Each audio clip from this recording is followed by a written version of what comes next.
नमस्कार, मैं कुमार श्रीकांत आपका स्वागत कर रहा हूं। आज जरा अरविंद केजरीवाल का बेल ट्रीटमेंट देखिए। दरअसल अरविंद केजरीवाल की धोखेधड़ी और कहा जाए कि अरविंद केजरीवाल हो, मनीष सिसोदिया हो या फिर शराब घोटाले में जितने भी लिप्त आम आदमी यानी कि आपिये हों, उनकी कलई कैसे उतर रही और आपको मीडिया ने बताया होगा लगातार कि किस तरीके से शराब घोटाले पर, है ना, जो राउज एवेन्यू कोर्ट है उसने कैसे अरविंद केजरीवाल को क्लीन चिट दे दी और सीबीआई को एक तरीके से डटकार या फटकार लगाई या फिर मनीष सिसोदिया और अरविंद केजरीवाल ने किस तरीके से घड़ियाली आंसू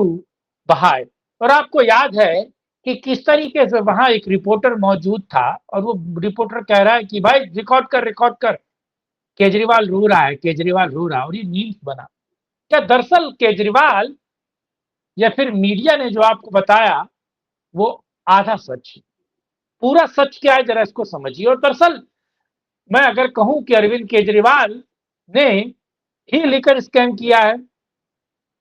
तो जरा इस सच को समझिए और कैसे हाईकोर्ट ने ये बता दिया कि अरविंद केजरीवाल बाइज्जत मुक्त नहीं हो सकते। अरविंद केजरीवाल पर जो आरोप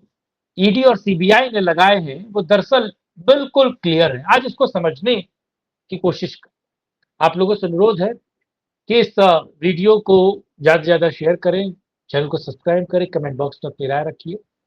और सब सहयोग और सपोर्ट ज़रूर रखिए। दरअसल अरविंद केजरीवाल कुछ दिनों पहले ही राउज एवेन्यू कोर्ट ने उनको, सीबीआई ने जो उनके खिलाफ चार्जशीट दायर किया था लिकर स्कीम में, उसमें कोर्ट ने उनको बाइज्जत बरी कर दिया। कोर्ट ने कहा कि साहब, प्रथम दृष्टा अरविंद केजरीवाल पर किसी भी प्रकार के किसी भी तरीके का कोई भी आरोप सिद्ध नहीं होता है। मनीष सिसोदिया पर भी ऐसा सिद्ध नहीं होता है। आपको पता है मनीष सिसोदिया तकरीबन 540 दिनों से ज्यादा तिहाड़ जेल की एक कोठरी में रहे। आपको याद है सतेंद्र जैन तकरीबन 3 साल महाराज, 3 साल से ज्यादा तेल मालिश करवाते रहे तिहाड़ की एक कोठरी में। और जब वो वीडियो सोशल मीडिया पे वायरल हुआ तो पता चला किस तरीके से आम आदमी पार्टी के नेता तिहाड़ में जाकर मौज लेते हैं और किस तरीके से वहां फिरौती काटते हैं। केजरीवाल भी जेल गया, केजरीवाल भी 300 दिन के आसपास रहा और केजरीवाल को बीच चुनाव के बीच कहा जाए कि केजरीवाल को चुनाव में मौज काटने के लिए उस वक्त के सीजीआई जस्टिस डीवाई चंद्रचूड़ ने उनको बेल दिया और केवल चुनाव के लिए दिया। और जिस दिन वोट पड़ना था उसके बाद कहा कि साहब आके वापस जमा हो जाओ।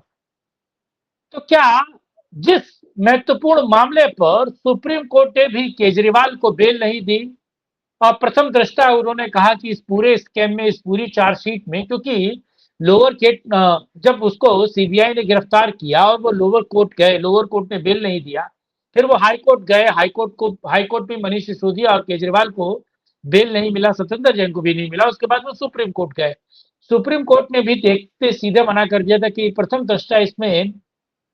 कहा जाए कि अरविंद केजरीवाल और मनीष सिसोदिया दोषी हैं। तो क्या सुप्रीम कोर्ट मूर्ख था? और कांडी केजरी जो है, कहा जाए घुंगरू सेठ, उसने किस तरीके से अभिषेक, सॉरी अभिषेक, अभिषेक सी कहते हैं वो, खैर बहरहाल उनको, लेकिन अभिषेक मनु सिंघवी का इस्तेमाल करके उन्होंने कैसे रातों रात बेल पाई और अभिषेक मनु सिंघवी ने डीवाई चंद्रचूड़ के साथ अपने रिश्तों का फायदा लेते हुए डीवाई चंद्रचूड़ को मजबूर किया। और आपको पता है कि किसी भी मामले में डीवाई चंद्रचूड़, अभिषेक मनु सिंघवी या कपिल सिब्बल को एंटरटेन करने के लिए लगभग तैयार बैठे रहते थे कि ये दोनों आए, अपनी किसी भी अर्जी को लगाए और मैं उस पर सुनवाई शुरू कर दूं। ये काले कांड आपने सुप्रीम कोर्ट में सुनाई हो। दरअसल केजरीवाल के इस पूरे प्रकरण में एक बात तो क्लियर है कि केजरीवाल दोषी है। अब मैं कैसे दोषी है जरा इसको समझिए। दरअसल राउज एवेन्यू कोर्ट ने जब अरविंद केजरीवाल को दोष मुक्त पाया, और क्या सेटिंग थी अभिषेक मनु सिंघवी की राउज एवेन्यू कोर्ट में, खैर मैं उस पर तो नहीं बोलना चाहता। कैसे दोष मुक्त हुआ, क्या तमाम प्राथमिकता हुई और राउज एवेन्यू कोर्ट के जज साहिबान ने न केवल दोष मुक्त किया बल्कि सीबीआई पर कुछ कमेंट भी किया, सीबीआई को कुछ कहा भी। और दरअसल ये मामला जब सीबीआई ने दर्ज किया और मनी लॉन्ड्रिंग के केस में ईडी आ गया और जब सीबीआई का केस सीधे तौर पर नलिफाई हो जाता है, यानी कि सीबीआई का केस ही खारिज हो जाता है, तो ईडी का केस कहां टिकेगा। इस बात की मौज अरविंद केजरीवाल को लग रही थी। अब इस बीच सीबीआई, दरअसल मैं इस बात को बताने से पहले भी आपको कहना चाहूंगा कि जो कोर्ट की प्रोसीडिंग नहीं चाहते, किस तरीके से कोर्ट काम करता है और केवल खबर आते ही ले उड़ने की जो प्रवृत्ति है बहुत सारी मीडिया चैनल्स की, जरा उससे बचना चाहिए। जब हाईकोर्ट सीबीआई जाती है, सीबीआई हाईकोर्ट में इस पूरे केस की प्रोसीडिंग को रखती है, चार्जशीट को रखती है, तमाम एविडेंस को रखती है और लोअर कोर्ट ने जो जजमेंट दिया है मनीष सिसोदिया और अरविंद केजरीवाल को लेकर, काले कांडी केजरीवाल को लेकर, तो हाईकोर्ट सीधे तौर पर इस पूरे मामले को हाईकोर्ट कहता है कि साहब इस, यानी कि ईडी के केस को खारिज नहीं किया जा सकता। पहले समझिए क्यों, क्योंकि सीबीआई वाला केस अब हाईकोर्ट में आ गया है और उसी केस के बिहाफ पर ईडी केस चला रही थी, तो अब ये केस खारिज नहीं हो सकता है, यानी कि वो केस चलेगा, उसकी जांच चलेगी। दूसरा, हाई कोर्ट ने प्रथम दृष्टा ये भी माना है कि लोअर कोर्ट ने जो सीबीआई को बहुत कुछ ऐसी चीजें बोली हैं जो जजमेंट से जिसका दूर दूर तक कोई मतलब नहीं, यानी कि जो वर्बल कमेंट्री की गई है सीबीआई के इस केस को लेकर, हाईकोर्ट ने उसको भी माइनस कर दिया। हाईकोर्ट ने सीधे तौर पर कहा कि साहब हम इस चीज पर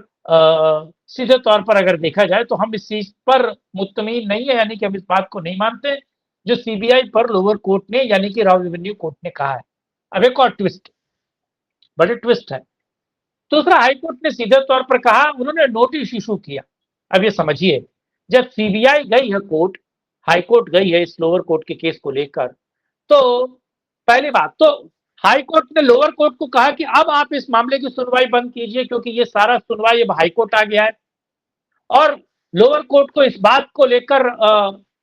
ताकीद की, या फिर लोअर कोर्ट को इस बात को लेकर हाई कोर्ट ने बता दिया कि साहब ये मामला जब हाई कोर्ट आ गया तो अब आप इस पर फर्दर कोई सुनवाई या ईडी के केस को लेकर आप सुनवाई नहीं कर सकते क्योंकि ये अब हाईकोर्ट ने नोटिस इशू किया मनीष सिसोदिया को, अरविंद केजरीवाल और तमाम इस लिकर स्कैम में जुड़े हुए तमाम लोगों को। हाईकोर्ट ने उनसे कहा कि साहब अपना पक्ष रखिए और उस, क्योंकि जब जब कुछ, अब मैं मतलब ये बात तो नहीं कहना चाहता, या फिर ये बहुत सारे लोग इस बात को भी कहते हैं कि किस तरीके से अभिषेक मनु सिंघवी ने लोअर कोर्ट को मैनेज कर लिया।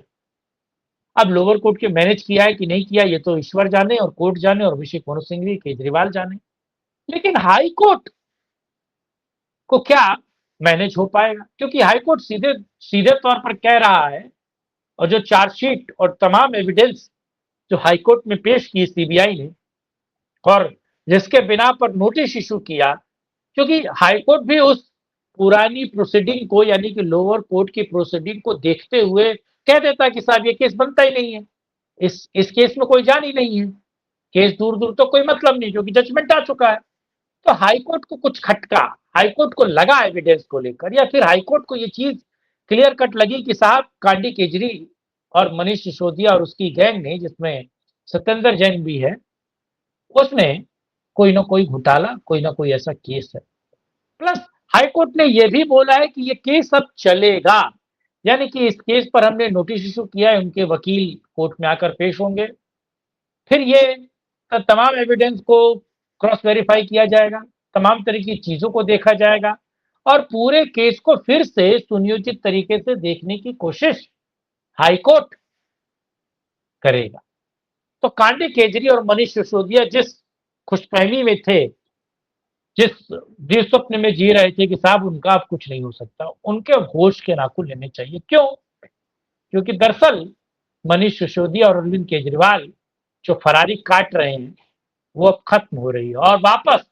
हो सकता है कि उनको जेल जाना पड़े, क्योंकि हाई कोर्ट बकसने के मूड में नहीं है और ना ही सीबीआई और ईडी अरविंद केजरीवाल को बकसने के मूड में है। बहरहाल ये पूरा विश्लेषण आपको कैसा लगा कमेंट बॉक्स में अपनी राय रखिएगा और कोर्ट की बारीकी को मैं जो एक्सप्लेन मैंने किया वो आपको कैसा लगा जरूर बताइएगा। बहरहाल आज के लिए इतना ही, किसी और वीडियो में करेंगे राष्ट्रहित में चर्चा। तब तक के लिए जय हिंद, जय भारत, वंदे मातरम, नमस्कार, जय श्री राम।